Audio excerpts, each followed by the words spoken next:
마르코복음서 3장.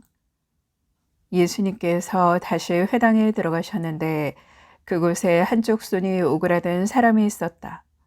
사람들은 예수님을 고발하려고 그분께서 안식일에 그 사람을 고쳐주시는지 지켜보고 있었다.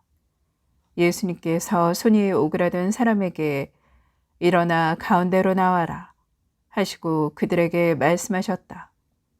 안식일에 좋은 일을 하는 것이 합당하냐? 남을 해치는 일을 하는 것이 합당하냐? 목숨을 구하는 것이 합당하냐? 죽이는 것이 합당하냐? 그러나 그들은 입을 열지 않았다. 그분께서는 노기를 떼시고 그들을 둘러보셨다.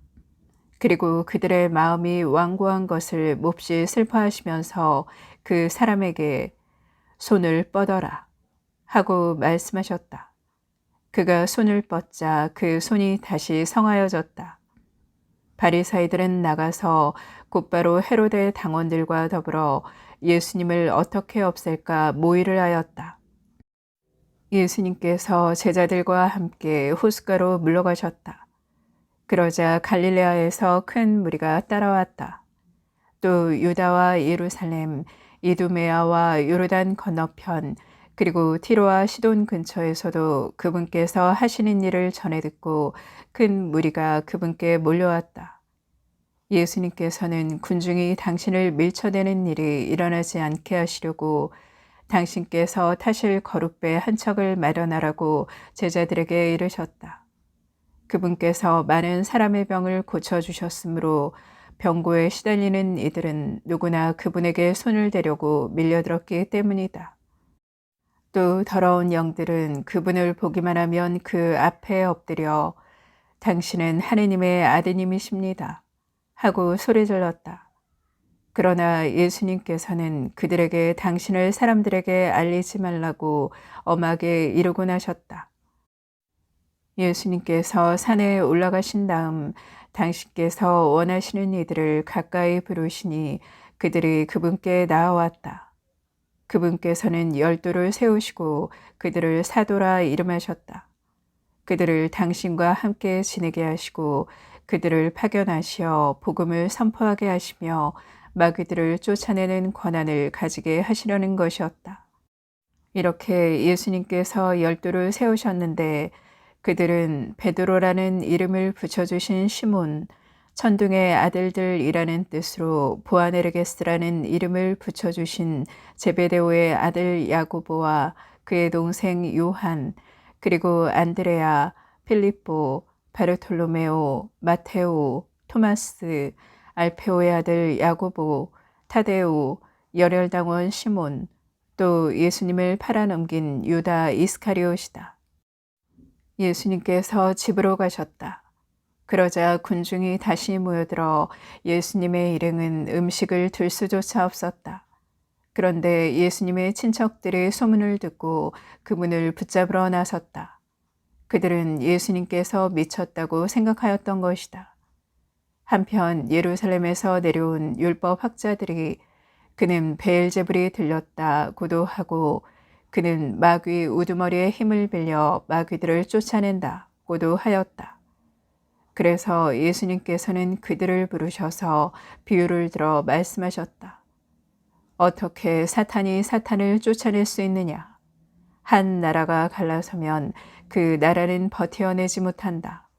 한 집안이 갈라서면 그 집안은 버텨내지 못할 것이다.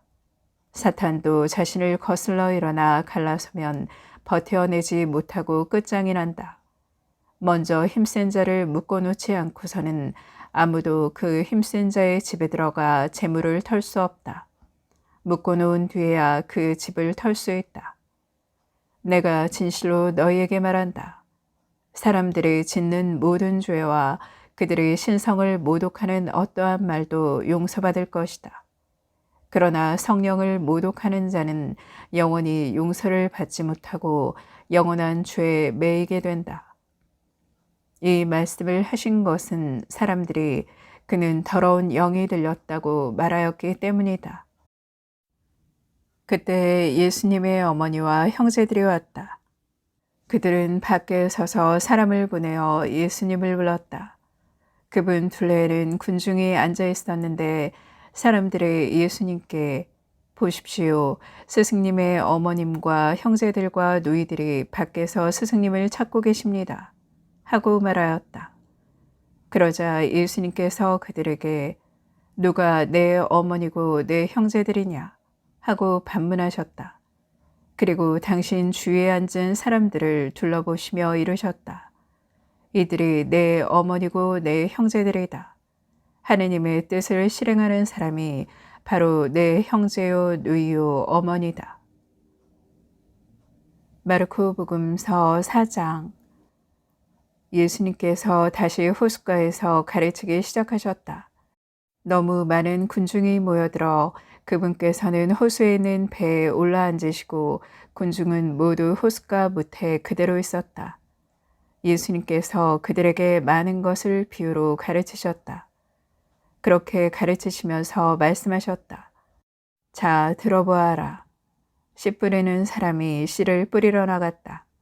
그가 씨를 뿌리는데 어떤 것은 길에 떨어져 새들이 와서 먹어버렸다.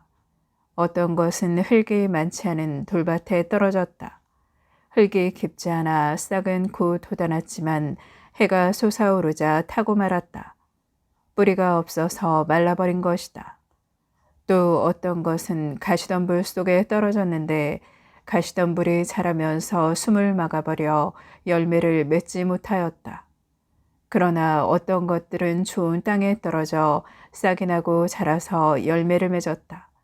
그리하여 어떤 것은 30배, 어떤 것은 60배, 어떤 것은 100배의 열매를 맺었다. 예수님께서는 이어서 말씀하셨다. 들을 귀 있는 사람은 들어라. 예수님께서 혼자 계실 때 그분 둘레에 있던 이들이 12 제자와 함께 와서 비유들의 뜻을 물었다. 예수님께서 그들에게 대답하셨다. 너희에게는 하느님 나라의 신비가 주어졌지만 저 바깥 사람들에게는 모든 것이 그저 비유로만 다가간다. 보고 또 보아도 알아보지 못하고 듣고 또 들어도 깨닫지 못하여 저들이 돌아와 용서받는 일이 없게 하려는 것이다. 예수님께서 또 그들에게 말씀하셨다. 너희는 이 비유를 알아듣지 못하겠느냐? 그러면서 어떻게 모든 비유를 깨달을 수 있겠느냐? 씨 뿌리는 사람은 실상 말씀을 뿌리는 것이다. 말씀이 길에 뿌려지는 것은 이러한 사람들을 두고 하는 말이다. 그들이 말씀을 들으면 곧바로 사탄이 와서 그들 안에 뿌려진 말씀을 앗아가 버린다. 그리고 말씀이 돌밭에 뿌려지는 것은 이러한 사람들이다. 그들은 말씀을 들으면 곧 기쁘게 받는다. 그러나 그들에게 뿌리가 없어서 오래가지 못한다. 그래서 말씀 때문에 환난이나 박해가 일어나면 곧 걸려 넘어지고 만다. 말씀이 가시덤불 속에 뿌려지는 것은 또 다른 사람들이다. 이들은 말씀을 듣기는 하지만 세상 걱정과 재물의 유혹과 그 밖에 여러 가지 욕심이 들어가 그 말씀의 숨을 막아버려 열매를 맺지 못한다. 그러나 말씀이 좋은 땅에 뿌려진 것은 이러한 사람들이다. 그들은 말씀을 듣고 받아들여 어떤 일은 30배, 어떤 일은 60배, 어떤 일은 100배의 열매를 맺는다. 예수님께서 또 그들에게 말씀하셨다. 누가 등불을 가져다가 함지 속이나 침상 밑에 놓겠느냐? 등경 위에 놓지 않느냐? 숨겨진 것도 드러나기 마련이고 감춰진 것도 드러나게 되어 있다. 누구든지 들을 귀가 있거든 들어라. 예수님께서 다시 그들에게 말씀하셨다. 너희는 새겨들어라. 너희가 되어서 주는 만큼 되어서 받고 거기에서 보태어 받을 것이다. 정녕 가진 자는 더 받고 가진 것 없는 자는 가진 것마저 빼앗길 것이다. 예수님께서 또 말씀하셨다. 하느님의 나라는 이와 같다. 어떤 사람이 땅에 씨를 뿌려 놓으면 밤에 자고 낮에 일어나고 하는 사이에 씨는 싹이 터서 자라는데 그 사람은 어떻게 그리 되는지 모른다. 땅이 저절로 열매를 맺게 하는데 처음에는 줄기가, 다음에는 이삭이 나오고 그 다음에는 이삭의 나달이 연근다. 곡식이 익으면 그 사람은 곧 낫을 된다. 수확때가 되었기 때문이다. 예수님께서 다시 말씀하셨다. 하느님의 나라를 무엇에 비길까? 무슨 비유로 그것을 나타낼까? 하느님의 나라는 겨자씨와 같다. 땅에 뿌릴 때에는 세상의 어떤 씨앗보다도 작다. 그러나 땅에 뿌려지면 자라나서 어떤 풀보다도 커지고 큰 가지들을 뻗어 하늘의 새들이 그 그늘에 깃들일 수 있게 된다. 예수님께서는 그들이 알아들을 수 있을 정도로 이처럼 많은 비유로 말씀을 하셨다. 비유를 들지 않고는 그들에게 말씀하지 않으셨다. 그러나 당신의 제자들에게는 따로 모든 것을 풀이해 주셨다. 그날 저녁이 되자 예수님께서 제자들에게 호수 저쪽으로 건너가자 하고 말씀하셨다. 그래서 그들이 군중을 남겨둔 채 배에 타고 계신 예수님을 그대로 모시고 갔는데 다른 배들도 그분을 뒤따랐다. 그때 거센 돌풍이 일어 물결이 배 안으로 들이쳐서 물이 배에 거의 가득 차게 되었다.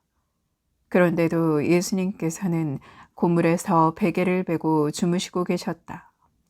제자들이 예수님을 깨우며 스승님, 저희가 죽게 되었는데도 걱정되지 않으십니까? 하고 말하였다. 그러자 예수님께서 깨어나셔 바람을 꾸짖으시고 호수들어 잠잠해져라, 조용히 하여라 하시니 바람이 멎고 아주 고요해졌다. 예수님께서는 그들에게 왜 겁을 내느냐? 아직도 믿음이 없느냐? 하고 말씀하셨다. 그들은 큰 두려움에 사로잡혀 서로 말하였다. 도대체 이분이 누구시기에 바람과 호수까지 복종하는가?